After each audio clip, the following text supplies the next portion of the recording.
जी दोस्तों, स्वागत है आपका हमारे YouTube चैनल पे जिसका नाम है the radio radio active active T. T पे। हमेशा की तरह आज भी हम लेकर आ रहे हैं एक ऐसी वीडियो, एक ऐसे साइंटिस्ट के बारे में जिसने अपने टाइम पे ऐसी ऐसी खोजें की है जो आज के दिनों में और आगे आने वाले समय में भी यूज होएगी। ठीक है। अपने समय से 500 साल आगे। हाँ, उस बंदे का बर्थ हुआ था 1452 के अराउंड। और उस बंदे ने जिस उस टाइम पे ऐसी ऐसी खोजें, ऐसी ऐसी कैलकुलेशन की है। बेसिकली वो बंदा क्या था, वो बंदा ना एक आर्टिस्ट था। माना जाता है वो आर्टिस्ट था, पर मेरा मानना है वो सिर्फ आर्टिस्ट नहीं था, वो engineer, engineer, scientist. Scientist plus artist था। ठीक जी। है। उसने क्या किया, वो बंदे ने साइंस और आर्ट को मिला दिया। मल्टी टैलेंटेड बंदा था। ठीक है। आप सही समझ रहे हैं, हम उस बंदे के बारे में बात कर रहे हैं जिस बंदे की द वेरी फेमस पेंटिंग है मोनालिसा। मोनालिसा। ठीक जी। है। बिल्कुल सही आपने पहचाना, वो बंदे का नाम है Leonardo Leonardo da da Vinci. Vinci. तो आज हम इस वीडियो में उसके बारे में हम जानेंगे, चर्चा करेंगे और आपके साथ शेयर करते हैं। जी, जैसे कि इन्होंने बता ही दिया, लियोनार्डो डा विंची का जन्म 15 अप्रैल 1452 में हुआ था। हाँ। जी, उनका जन्म हुआ पियारो दा विंची नाम की जगह से। उसी जगह के नाम पे उनका नाम भी पड़ा, लियोनार्डो डा विंची। जी, इटली की ये एक छोटी सी टाउन था जिसमें वो अपनी मदर कैटरीना और अपने ग्रैंड पेरेंट्स के साथ रह रहा था। तो वो आउट ऑफ वेडलॉक पैदा होने वाला बच्चा है एक, जो कि बाद में जाके मिलान में चला गया अपने फादर के पास जब उनकी स्टेप मदर की डेथ हो गई। तो अपने फादर के पास गया वो, वहाँ पे उन्होंने लैटिन स्कूल में तो उन्हें एडमिशन नहीं मिली, भेजा जाता है। तो एबाकस स्कूल में उनकी स्टडीज़ हुई, जिसमें उन्होंने कैलकुलस वगैरह, मैथमेटिक्स वगैरह वहीं से सीखा।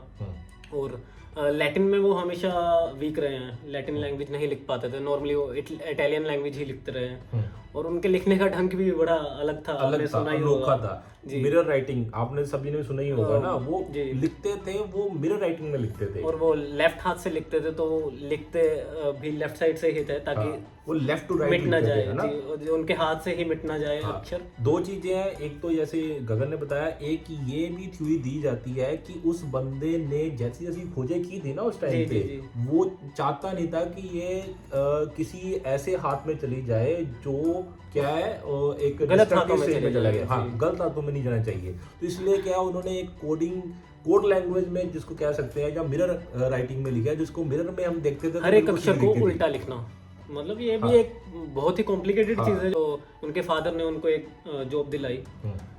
एक वहाँ के ग्रेट आर्टिस्ट है, एंड्रिया डिल्विस्क वेरोच्ची करके।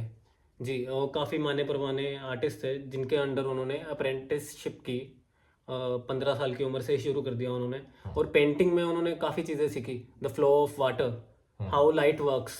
मीन्स अगर आप किसी की पेंटिंग कर रहे हैं तो लाइट का उन पे क्या असर होगा, किस किस फेस के एरिया में, किस किस शरीर के एरिया में, किसी भी एरिया में कैसे लाइट इफेक्ट करती है, और कैसे कलर फ्लो करते हैं।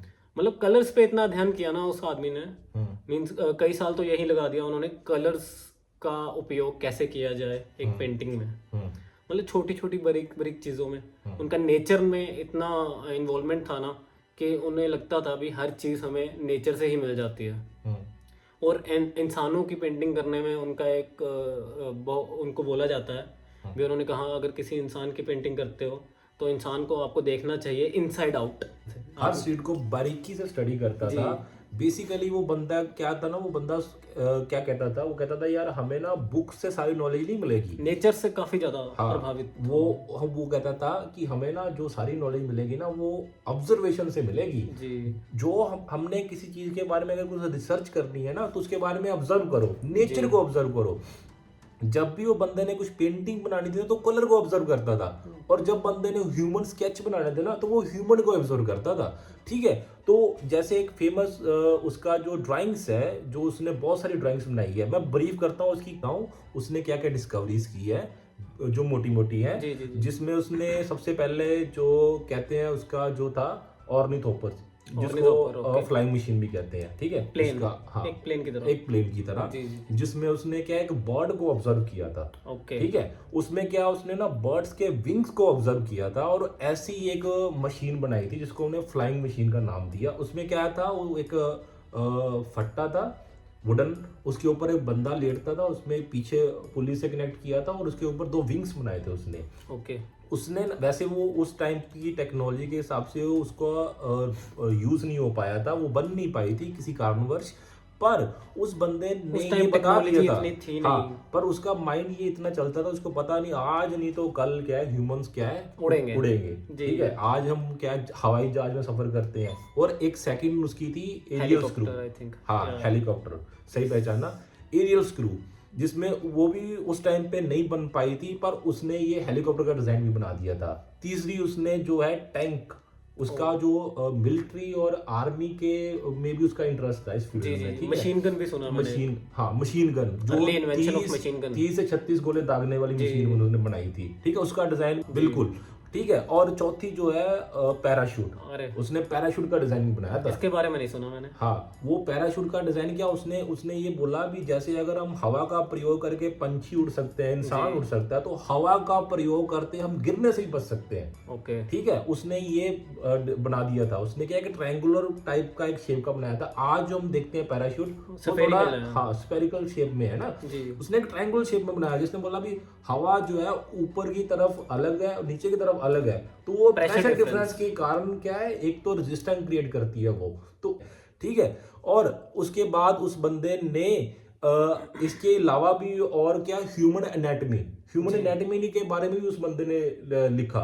ठीक है। उसने क्या किया, उसने एक हार्ट का स्ट्रक्चर बनाया, वो भी असली वाले हार्ट को देखकर। कैसे? वो बंदा इतना, जिसको बोलते हैं ना साइकोपैथ भी गलत बोल रहा हूं, पर उस बंदे की क्यूरियोसिटी ऐसी थी, उस बंदा को क्या करता था, रात को उस टाइम पे बहुत इलीगल चोरी छुपे जाता था सेमेंटरी।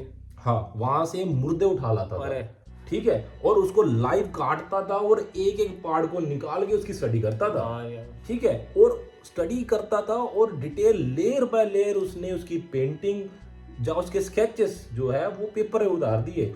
वही बंदा था जिसने हार्ट अटैक की डिस्कवरी कर दी थी आज से 500-600 साल पहले। ये उस टाइम पे उस बंदे ने, एक बंदे की डेथ हुई थी, ठीक है, और उस बंदे को ऑब्जर्व किया था, और उसने जब उसका हार्ट का उसका डाइसेक्शन किया था ना, तो उस बंदे ने बोला भी इसकी जो डेथ है वो ब्लॉकेज की वजह से हुई है, वाह, ठीक है, हार्ट अटैक, जिसको बाद में हमने हार्ट अटैक का नाम दिया, ठीक है।